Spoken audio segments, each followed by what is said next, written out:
Di tengah hiruk-pikuk kota Solo, ada sebuah kawasan yang tak hanya menyimpan sejarah, tetapi juga kehidupan yang terus berjalan hingga hari ini. Ketika menatap langit di sekitar Keraton Solo, rasanya waktu bergerak sedikit lebih pelan. Disinilah budaya, spiritualitas, dan aktivitas masyarakat tumbuh bersama dalam satu ruang yang saling terhubung. Dan perjalanan itu dimulai dari jantung kota Solo. Di sekitar keraton, kita bisa melihat bagaimana tradisi dan kehidupan modern berjalan berdamping. Karena sekarang, menjaga warisan budaya tidak selalu harus melalui museum atau buku sejarah. Terkadang cukup melalui satu foto, satu video, atau satu cerita yang dibagikan di media sosial. Hanya beberapa langkah dari keraton, berdiri Masjid Agung Surakarta. Sejak masa kerajaan, tempat ini menjadi bagian penting dalam kehidupan masyarakat, bukan hanya sebagai tempat ibadah, tetapi juga ruang yang menghubungkan nilai budaya dan spiritualitas.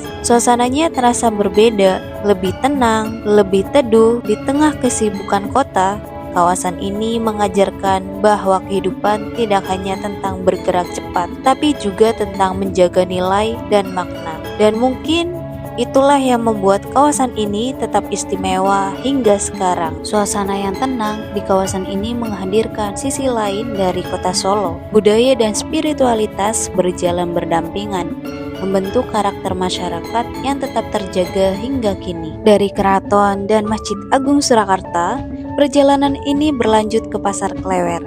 Di tempat inilah denyut kehidupan masyarakat Solo terasa begitu nyata. Pasar yang dikenal sebagai pusat perdagangan batik ini menjadi saksi bagaimana budaya terus hidup melalui aktivitas sehari-hari. Jika keraton menjadi pusat budaya dan masjid menjadi pusat spiritualitas, maka Pasar Klewer adalah denyut ekonomi masyarakat. Disinilah budaya tidak hanya disimpan, tetapi juga menjadi bagian dari kehidupan sehari-hari. Di balik setiap motifnya, ada cerita, filosofi, dan identitas yang diwariskan dari generasi ke generasi.